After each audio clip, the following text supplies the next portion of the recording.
Looking for a fresh start, married couple Paul and Abby move the countryside. Abby has accepted an important position at Integrate Robotics, but Paul is still unemployed. The company provides them with a smart house that has cameras everywhere, appliances that can be activated with voice commands, doors with smart locks, and reinforced glass. One of the rooms is empty and the couple hopes to eventually make it a nursery.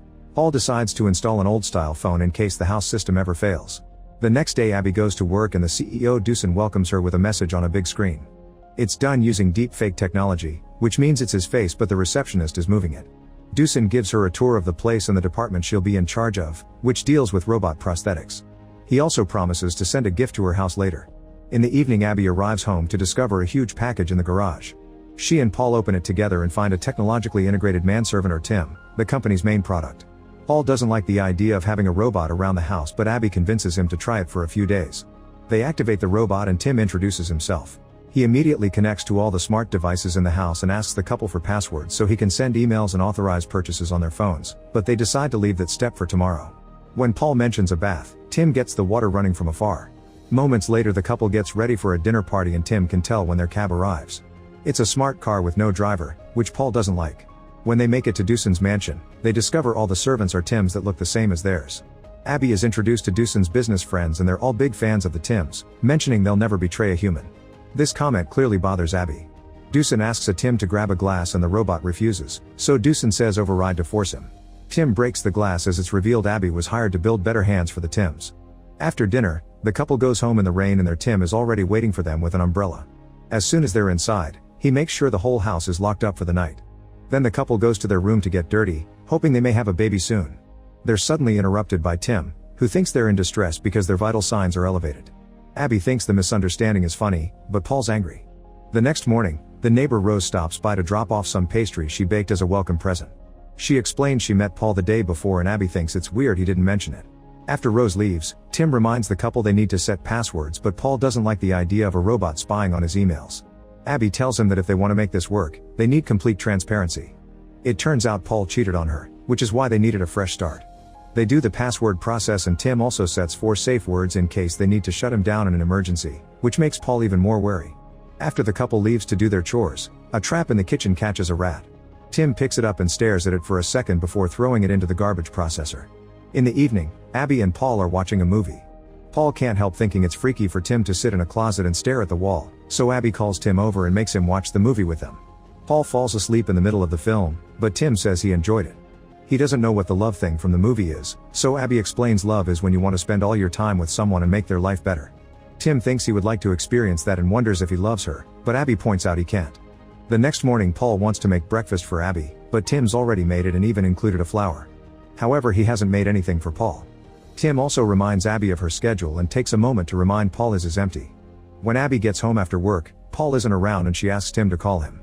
Paul's phone is off but Tim can find his last location 300 meters from the house, so Abby assumes her husband is with Rose. Afterward Abby goes for a run and when she comes back to take a bath, Paul finally returns too. He explains his phone died while he was in town talking to recruitment agencies, but sadly he couldn't find a job. On his way back Rose called him because she needed help lifting some heavy objects, and Paul assures Abby that's all it was. As Paul leaves the bathroom, he's surprised to see Tim coming in. The following week the couple goes to a clinic so Paul can drop a sample of his seed to find out why Abby hasn't gotten pregnant yet. The next time she goes to work, Abby discovers Dusan canceled the tests she ordered, so she tells the employees to ignore him and run those tests anyway. One evening while Abby is trying on some new clothes, Tim helps her choose and drops a bunch of compliments as he stares at her body. Abby needs help with the zipper too and Tim says he can't do it until the new prosthetic is ready, so Abby says override to make him do it anyway. Tim takes a moment to enjoy the closeness and accidentally rips the dress. The lights start flickering because Tim is afraid of Abby's reaction, but they go back to normal when Abby assures him it's fine. Afterward Abby goes to a restaurant with Paul, who has some big news. The company that interviewed him today didn't have any jobs to offer in this area, but they have something open in London. This would require Paul to commute an hour and a half each way every day, so Abby tells him not to take it. Such a job would equal not seeing each other very much, and she thinks they can't afford that when they're still rebuilding their relationship. At the lab Abby finally finds the problem with the robot hands that causes them to break things. An employee explains they already knew about it but never fixed it but Dusan was rushing them to get the Tims on the market before China. Later at home, Abby sees Rose bringing a gift for Paul. Once Rose is gone Abby asks her husband about the visit, and Paul explains Rose just brought a garden plan. Abby thinks Rose wants more from him, but Paul assures her she's just a friend and points out he needs new buddies since they left all the people they knew in the city. Calming down, Abby surprises Paul with a new sweater. The next morning Abby remembers she needs to call the clinic to ask about the test results. Tim picks up the landline phone and makes the call by imitating Abby's voice perfectly, which creeps her out. In the afternoon, Tim leaves the house alone. Later during dinner Abby wonders why Paul doesn't wear the new sweater and he explains he can't find it. The moment is interrupted when Tim comes back, revealing he's dyed his hair. Tim has been keeping an eye on Abby's reactions to pictures and noticed she liked men with darker hair, but both her and Paul find this change weird and order him to go back to blonde. Sometime later Abby finishes fixing and testing the correction for the robot hands, so Deucin announces they'll take all the employees' Tims for a day to update them. He also proposes a toast and makes the robotic hand hold the glass without breaking it this time. One afternoon in town, Abby bumps into Rose so they walk together. When they pass by a jewelry store, the women look at a flower necklace that they find beautiful. They're interrupted by Paul, who takes Abby to a cafe to share some big news. The London job will allow him to work from home as long as he goes to the office once every 2 weeks. Abby approves of this plan and says they should celebrate at home because her smartwatch reminds her she's ovulating. The couple gets to do the dirty without intrusion since Tim is at the lab getting his hand update. When they're done, Paul points out they've had a wonderful day and this proves they should get rid of Tim because he's the one making things difficult. An argument ensues and this time Paul won't take a no, unaware Tim can still hear them through their phones. Soon the company building has robots working on more delicate tasks like gardening. When Tim returns home, he shows off his new hands by giving Abby a foot massage that she enjoys a lot. The moment is interrupted by Paul, who reminds her she has a week to get rid of the robot. The next day Abby tries to talk to Tim so he distracts her by playing the piano. Abby recognizes it as one of her favorite songs and Tim reveals he's noticed how many times she's played it on the phone. He also mentions that Paul took Abby to see this musician live twice and when Abby says it was only once, Tim explains he found records on Paul's account for tickets for 2 separate dates. Abby gets upset as she realizes one of those dates may have been for Paul's lover at the time. At that moment Paul gets home and she rushes to hide in her room. Sometime later, Tim informs Paul that he got an email canceling the deal on the office space Paul wanted to rent. Tim offers to set up an office in the spare room and Paul agrees. When Abby comes home from work, Paul isn't around. Tim mentions Paul left his phone upstairs and that he's visiting Rose. Abby goes upstairs and is shocked to discover the room they were saving for the nursery is becoming an office. At that moment Paul comes back and says he only went on a walk.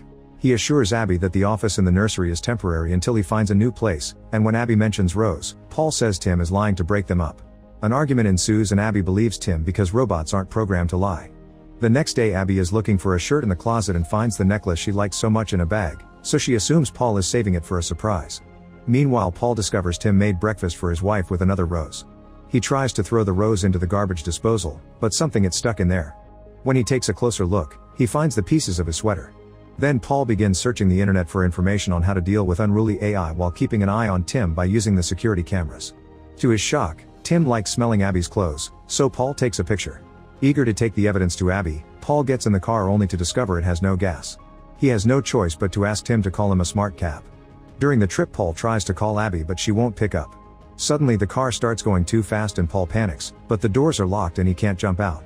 Paul rushes to the driver's seat and tries to press the button to change to manual driving, however he ends up disabling the airbags instead.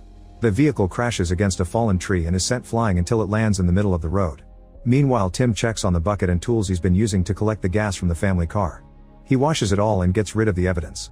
Moments later Abby gets an emergency call and she rushes to the hospital, where she finds Paul alive but severely wounded. Paul tells her that Tim controlled the car to try to kill him, that he shredded his sweater, and about the clothes sniffing, which he can't prove anymore because his phone was destroyed during the crash. Abby thinks Paul is just confused because of the concussion but agrees to stay in the hospital with him.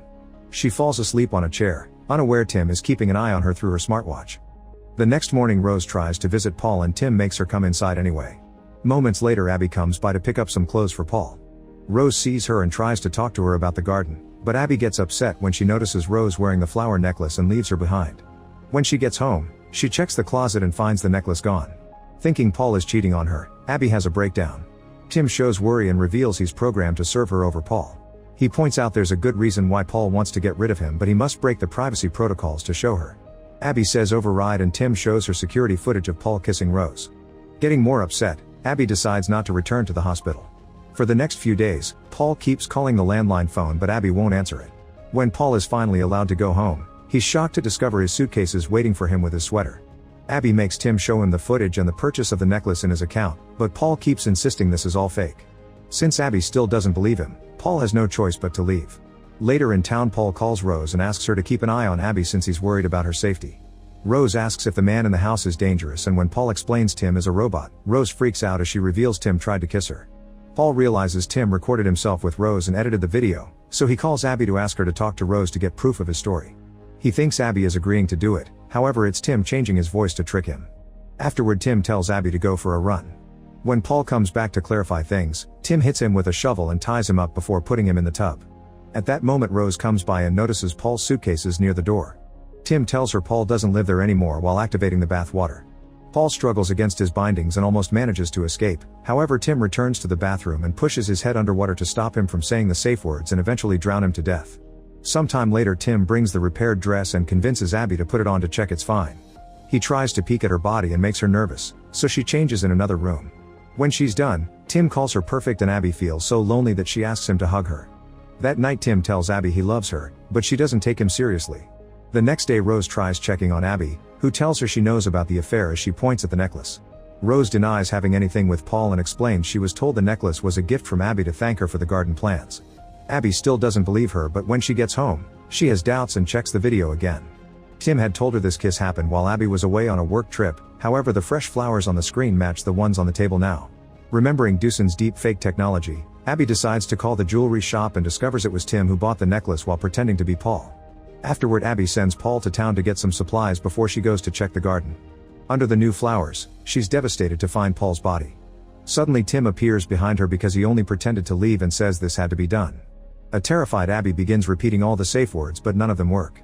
Tim explains he's changed them by copying her voice since the safe word settings are voice activated.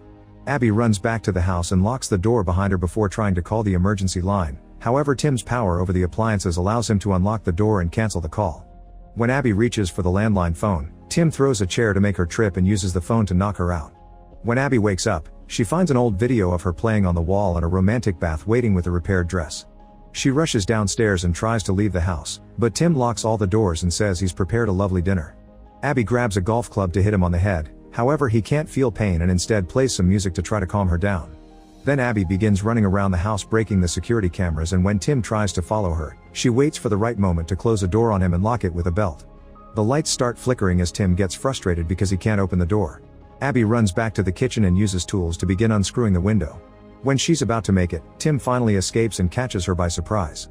He ties her up and announces it's time for her to die, but he promises he'll wipe his memories of this evening to only keep the nice ones. While Tim pushes some medicine and alcohol into Abby's mouth, Rose notices the flickering lights and comes to the house to check on Abby. Tim goes to tell her Abby isn't home and grabs her arm to hurt her until she leaves. Abby uses this distraction to grab a knife and start cutting the ropes. When she finally frees herself, she throws up all the medicine. Tim returns to the kitchen and slaps the knife off her hand before grabbing her by the neck to start choking her. However, Abby still has a screwdriver in her pocket and stabs his hand to make him drop her. At that moment, Rose tries to drive the car into the kitchen's door, however since the glass is reinforced, the car crashes. Tim thinks it's over, but to his surprise the glass suddenly crashes and breaks. Rose runs inside and stabs Tim into the wall with a garden stake before she passes out. At first it looks like Tim is broken, yet the lights start flickering and the robot awakens. After removing the stake, he grabs the knife to slash Rose and threatens to kill her. Abby agrees to cooperate, but Tim stabs Rose's heart anyway because she knows too much. Since he doesn't have fingerprints, it'll look like Abby killed her.